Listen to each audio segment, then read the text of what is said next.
Hi hello ನಮಸ್ತೆ, ನಾನು ನಿಮ್ಮ ಪ್ರೀತಿಯ Vaishnavi. Welcome to Banasiri channel. ನಾನಿವತ್ತು ತುಂಬ ಸಿಂಪಲ್ಲಾಗಿ ಟೊಮೆಟೊ ಚಟ್ನಿನ ಹೇಗೆ ಮಾಡೋದು ಅಂತ ಹೇಳ್ಕೊಡ್ತೀನಿ. ಇದು ತುಂಬ ಸಿಂಪಲ್ ಆಗಿರೋದ್ರಿಂದ ಬಿಗಿನರ್ಸ್ ಕೂಡ ತುಂಬ ಈಸಿಯಾಗಿ ಮಾಡ್ಕೋಬೋದು. ಹಾಗೆ ಮನೆ ಮಂದಿ ಎಲ್ಲ ತುಂಬ ಇಷ್ಟಪಡ್ತಾರೆ ಇದನ್ನು. ಒಂದು ಸತಿ ಟ್ರೈ ಮಾಡಿ. ಇದಕ್ಕೆ ಏನು ಬೇಕು ಅಂತ ಕ್ವಿಕ್ಕಾಗಿ ಒಂದು ಸತಿ ನೋಡ್ಕೊಂಬರೋಣ ಬನ್ನಿ.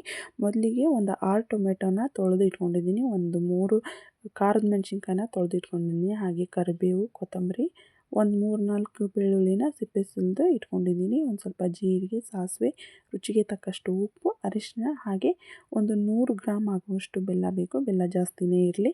ಹಾಗೆ ಒಂದು ಸ್ವಲ್ಪ ಇಂಗು. ಮೊದಲು ಒಂದು ಮಿಕ್ಸಿ ಜಾರ್ಗೆ ತೊಳೆದಿಟ್ಕೊಂಡಿರುವಂಥ ಟೊಮೆಟೊನ ಹೆಚ್ಕೊಂಡು ಒಂದರಲ್ಲಿ 4 ಭಾಗ ಮಾಡ್ಕೊಳ್ಳೋಣ. ದೊಡ್ಡದಾಗಿದ್ರೂ ನಡೆಯುತ್ತೆ. ಮಾಡಿ ಹಾಕ್ಕೊಂಡು ನಂತರ ಇದಕ್ಕೆ ಒಂದು ಸ್ವಲ್ಪ ಕರಿಬೇವು, ಕೊತ್ತಂಬರಿ, ಒಂದಿಷ್ಟು ಬೆಳ್ಳುಳ್ಳಿ, ಸ್ವಲ್ಪ ಜೀರಿಗೆ, ಉಪ್ಪು, ಹಾಗೆ ಒಂದೆರಡು ಖಾರದ ಮೆಣಸಿನ್ಕಾಯಿನ ಹಾಕ್ಕೊಂಡು ಇದನ್ನು ಗ್ರೈಂಡ್ ಮಾಡಿ ಇಟ್ಕೊಳ್ಳೋಣ. ಇದಕ್ಕೆ ಯಾವುದೇ ರೀತಿ ನೀರು ಸೇರಿಸೋ ಅವಶ್ಯಕತೆ ಇರೋದಿಲ್ಲ. ಯಾಕಂದರೆ ಟೊಮೆಟೊ ಒಳಗೆ ಆಲ್ರೆಡಿ ನೀರು ಇರುತ್ತಲ್ವ, ಅಷ್ಟೇ ಸಾಕು. ಅಷ್ಟೇ ಅದು ಮ್ಯಾಚ್ ಆಗುತ್ತೆ, ಗ್ರೈಂಡ್ ಆಗುತ್ತೆ. ಇದನ್ನು ಗ್ರೈಂಡ್ ಮಾಡ್ಕೊಂಡ್ಮೇಲೆ ಹೇಗೆ ಬಂದಿದೆ ಅಂತ ನೋಡೋಣ. ನೋಡಿ, ನಾನು ಗ್ರೈಂಡ್ ಮಾಡ್ಕೊಂಡ್ಮೇಲೆ ಈ ಥರ ಆಗಿದೆ.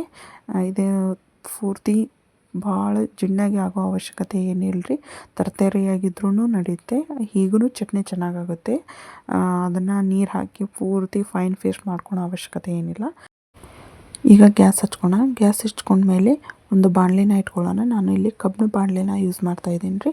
ಇದು ಹೆಲ್ತಿಗೂ ತುಂಬ ಒಳ್ಳೆಯದು. ಅದಕ್ಕಾಗಿ ಒಂದು 6 ಸ್ಪೂನ್ ಆಗುವಷ್ಟು ಅಡುಗೆ ಎಣ್ಣೆನ ಹಾಕೋಣ. ಒಂದು ಟೊಮೆಟೊಗೆ 1 ಸ್ಪೂನ್ ಎಣ್ಣೆ ಅಂತೆ ಒಂದು 5-6 ಸ್ಪೂನ್ ಹಾಕ್ಕೊಂಡು ಅದು ಬಿಸಿ ಆದಮೇಲೆ ಸ್ವಲ್ಪ ಸಾಸಿವೆ, ಅದಕ್ಕೆ ಒಂದು ಸ್ವಲ್ಪ ಜೀರಿಗೆ ಹಾಕ್ಕೊಳ್ಳೋಣ ರೀ. ಅದು ಸಿಡಿದ ಮೇಲೆ ಏನು ಜಜ್ಜಿಟ್ಕೊಂಡಿರ್ತೀವಲ್ಲ ಬೆಳ್ಳುಳ್ಳಿ, ಅದನ್ನು ಇದಕ್ಕೆ ಸೇರಿಸ್ಕೊಳ್ಳೋಣ ರೀ. ಬೆಳ್ಳುಳ್ಳಿ ಒಂದು ಸ್ವಲ್ಪ ಫ್ರೈ ಆಗಲಿ, ಅದೆಲ್ಲ ಹಸಿ ವಾಸನೆ ಹೋಗೋವರೆಗೂ ಒಂದು ಅರ್ಧ ಸೆಕೆಂಡ್ ಅದನ್ನು ಫ್ರೈ ಮಾಡ್ಕೊಳ್ಳೋಣ ರೀ. ನಂತರ ಇದಕ್ಕೆ 1 ಸ್ಪೂನ್ ಆಗುವಷ್ಟು ಹಿಂಗೆ ಹಾಕ್ಕೊಳ್ಳೋಣ ರೀ. ಹಿಂಗೆ ಹಾಕೋದ್ರಿಂದ ಚಟ್ನಿ ತುಂಬ ದಿನ ಕೆಡೋದಿಲ್ಲ ರೀ, ಹಾಗೆ ಇರುತ್ತೆ. ಒಂದು 15-20 ದಿನದವರೆಗೂ ಸ್ಟೋರ್ ಮಾಡಿ ಇಟ್ಕೊಂಡು ನಾವು ಇದನ್ನು ಬಳಸ್ಬೋದು ರೀ. ನಂತರ ಒಂದು ಸ್ವಲ್ಪ ಕರಿಬೇವು ಹಾಕ್ಕೊಳ್ಳೋಣ ರೀ. ಇದಕ್ಕೆ ಕರಿಬೇವು ಹಾಕ್ಕೊಂಡ್ಮೇಲೆ ಒಂದು ಸ್ವಲ್ಪ ಅದು ಎಲ್ಲ ಫ್ರೈ ಆಗಲಿ. ನಂತರ ಏನಿದು ಗ್ರೈಂಡ್ ಮಾಡಿ ಇಟ್ಕೊಂಡಿರ್ತೀವಲ್ಲ ರೀ ಮಿಕ್ಸಿನಲ್ಲಿ ನಾವು, ಅದನ್ನು ಇದಕ್ಕೆ ಸೇರಿಸ್ಕೊಳ್ಳೋಣ. ಇದು ಸೇರಿಸ್ಕೊಂಡ್ಮೇಲೆ ನಿಧಾನವಾಗಿ ಕೈ ಬಿಡದೇ ಇರೋ ಹಾಗೆ ಇದನ್ನು ಮಿಕ್ಸ್ ಮಾಡ್ಕೋಬೇಕು ರೀ.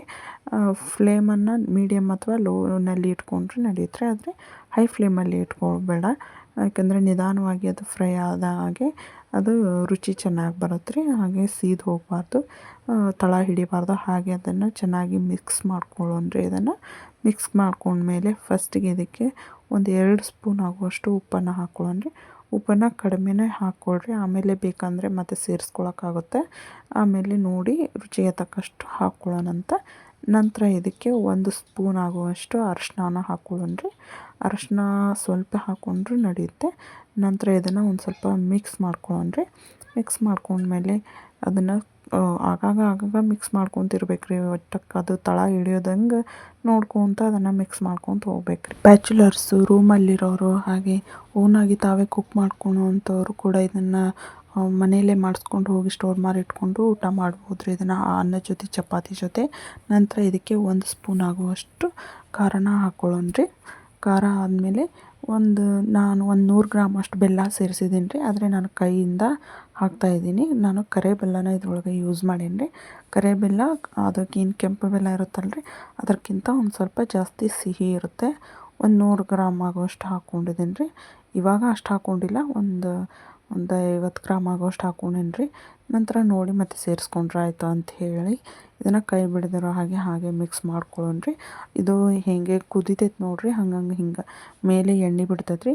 ನನಗೆ ಮತ್ತೆ ಟೇಸ್ಟ್ ನೋಡಿದೆ, ಯಾಕೋ ಬೆಲ್ಲ ಕಡಿಮೆ ಅನ್ನಿಸ್ತು, ಹುಳಿ ಆಗೈತಿ ಅಂಥೇಳಿ ಅದಕ್ಕೆ ಇನ್ನೊಂದು ಸ್ವಲ್ಪ ಬೆಲ್ಲನ ನಾನು ಸೇರಿಸ್ಕೊಳ್ತೇನೆ ರೀ. ಇನ್ನೊಂದು ಸ್ವಲ್ಪ ಉಪ್ಪು ಹಾಕ್ಕೊಳ್ಳೋಣ. ಉಪ್ಪನ್ನು ಕಡಿಮೆ ಅನ್ನಿಸ್ತು, ಹಾಗಾಗಿ ನಂತರ ಇದೇನು ಎಲ್ಲ ಕುದ್ದಿರುತ್ತಲ್ಲ ರೀ, ಇದು ಎಣ್ಣೆ ಬಿಡುತ್ತೆ ಮೇಲೆ. ಆವಾಗ ಪೂರ್ತಿ ಹಸಿ ವಾಸನೆ ಹೋಗಿ ಚೆನ್ನಾಗಿ ಕುದ್ದೈತೆ ಅಂತ ಅರ್ಥ. ನಂತರ ಇದನ್ನು ಜಾಸ್ತಿ ಗಟ್ಟಿ ಮಾಡ್ಕೋಬೇಡ್ರಿ, ಆರಿಂದ ಅದು ಫುಲ್ ಗಟ್ಟಿ ಆಗುತ್ತೆ. ಈ ಥರ ಗ್ರೇವಿ ಟೈಪ್ ಇದ್ದರೆ ಸಾಕು. ನಂತರ ಇದನ್ನು ಒಂದು ಸ್ವಲ್ಪ ಒಂದು ಲೋ ಫ್ಲೇಮಲ್ಲಿ ಇಟ್ಕೋಬೇಕ್ರಿ. ಇದನ್ನು ಹೈ ಫ್ಲೇಮಲ್ಲಿ ಇಟ್ಕೋಬಾರ್ದು.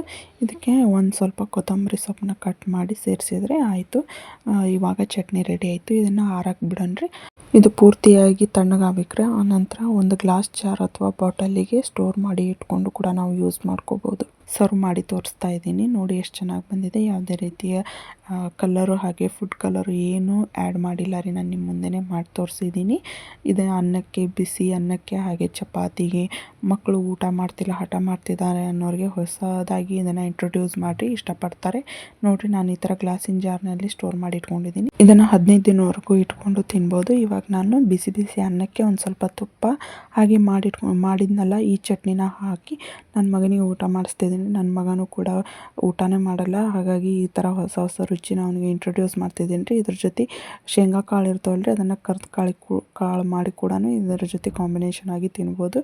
ಅನ್ನಕ್ಕೆ, ಬಿಸಿ ಬಿಸಿ ಚಪಾತಿಗೆ ತುಂಬ ಚೆನ್ನಾಗಿರುತ್ತೆ ರೀ.